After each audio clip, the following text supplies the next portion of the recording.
皆さんこんにちは。優しい日本語のポッドキャストへようこそ。秋です。最近、急に涼しくなって、すっかり秋の空気ですね。温かい食べ物が美味しい季節になりました。今日は、私が学生の時に経験した、あるアルバイトの話をしたいと思います。そのアルバイトを通して、私は働くことの本当の意味と、人の厳しさの裏にある温かさについて学びました。私が大学に入ってすぐの頃です。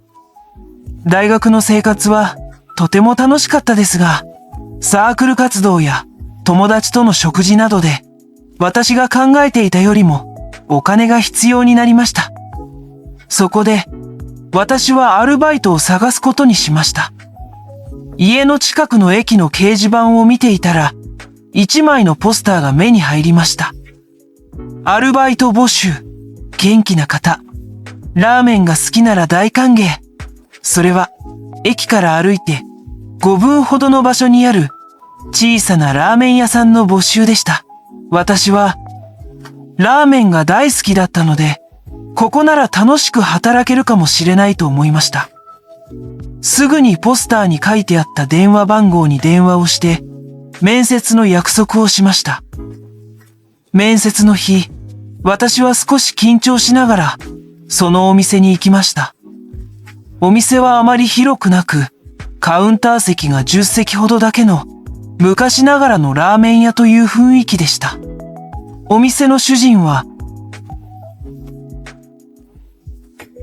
彼は腕を組んで、少し怖い顔で私を見ていました。この人が店長でした。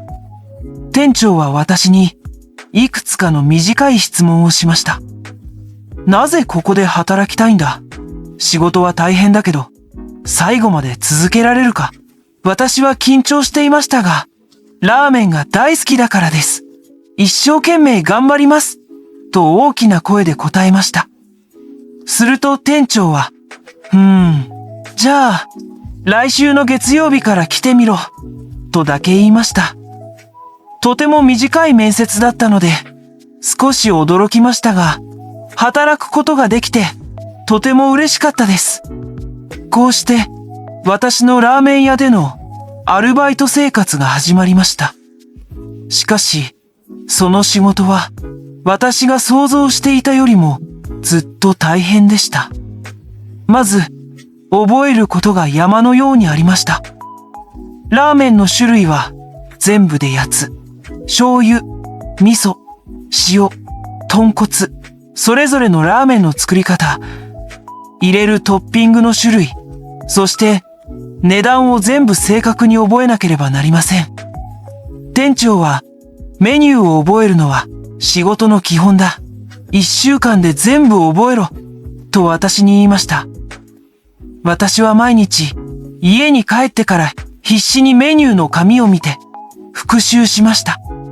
私の主な仕事はお客さんの注文を聞いたり、出来上がった熱いラーメンを運んだり、食べ終わった後の食器を片付けたりすることでした。言葉で聞くと簡単そうに聞こえるかもしれませんが、お昼の時間になるとお店は信じられないくらい忙しくなります。お客さんが次から次へと入ってきて、注文の声が止まりません。アルバイトを始めたばかりの頃の私は、本当に何もできませんでした。お客さんの注文を間違えたり、ラーメンを運ぶときに、緊張してスープを少しこぼしてしまったり、そんな時、店長はとても厳しい声で私を叱りました。おい、何やってるんだ。集中しろ。お客さんを待たせるな。もっと早く動け。店長の声は、お客さんがいるお店の中に響きました。私はみんなの前で叱られて、とても恥ずかしいし、自分が情けない気持ちになりました。何度も、もうやめたいと思いました。特に忘れられない失敗があります。あるとても忙しい土曜日の昼のことです。私は焦っていて、お客さんの注文とは違うラーメンを作って出してしまいました。お客さんは親切な人で、まあ、いいですよ。これも美味しそうだから、これを食べますと言ってくれました。私は良かったと安心しましたが、店長は違いました。店長は、すぐに新しいラーメンを作り直し、申し訳ありませんでした。こちらがご注文の品ですと、お客さんに謝りました。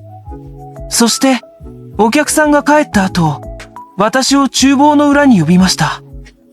なぜ間違えたと、静かで、でも、とても低い声で聞かれました。私が、すみません。忙しくて焦ってしまって、と小さい声で答えると、店長はこう言いました。お客さんは、うちのラーメンを食べたいと思って、大切なお金と時間を使って、ここまで来てくれているんだ。その気持ちを、お前は分かっているのか。お前のすみません。という一言で、お客さんが失くしたお金と、時間は戻ってこないんだぞ。その言葉は、私の心に深く、重く刺さりました。私は今まで、ただ、アルバイトとして、時給のためだけに働いているつもりでした。でも、店長の言葉を聞いて、お金をもらって働くことの責任の重さを、初めて、本当に理解したような気がしました。その日から、私は仕事に対する考え方を大きく変えました。ただ言われたことをやるだけではなく、どうすればもっと早く、もっと正確に仕事ができるかを、自分で真剣に考えるようになりました。例えば、注文を絶対に間違えないように、小さいメモ帳をポケットに入れておくようにしたり、食器を効率よく片付けるための順番を考えたりしました。そんな私の小さな変化に、店長は気づいていたのかもしれません。相変わらず口では、厳しいことを言いますが、私がうまく仕事ができた時に、と、小さくうなずいてくれることがありました。それは、私にとって、どんな褒め言葉よりも嬉しいことでした。アルバイトを始めて、3ヶ月ほどが経ったある日のことです。仕事が終わって、私がお店の掃除をしていた時、店長が、おい、これ食ってけ、と言って、いっぱいのラーメンを作ってくれました。それは、お店のメニューにはない、特別なラーメンでした。チャーシューも煮卵も、いつもよりたくさん乗っていました。私たちはカウンターで2人、静かにラーメンを食べました。しばらくして、店長がぽつりと言いました。この店はな、俺の親父が始めた店なんだ。俺はこの味を、親父が作ったこの店の味を守りたい。だから、中途半端な仕事は、絶対に許せないんだよ。私はその時、店長の厳しさの本当の理由が分かったような気がしました。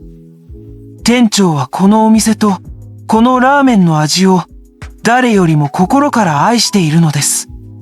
そして、その大きなプライドが、仕事への厳しい姿勢になっているのだと分かりました。店長は、私を嫌っていたわけではなかったのです。その夜に食べたラーメンは、今まで食べたどのラーメンよりも、温かくて、深い味がしました。結局、私は大学を卒業するまでの約3年間、そのラーメン屋であるバイトを続けました。最後の日、店長はいつもの怖い顔ではなく、少し寂しそうな顔をしていました。そして、よく頑張ったな。社会人になっても頑張れよ。いつでもラーメン食いに来い。お前の分は、金は取らねえから。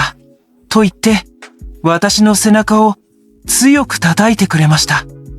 今でも、私は時々、そのラーメン屋に行きます。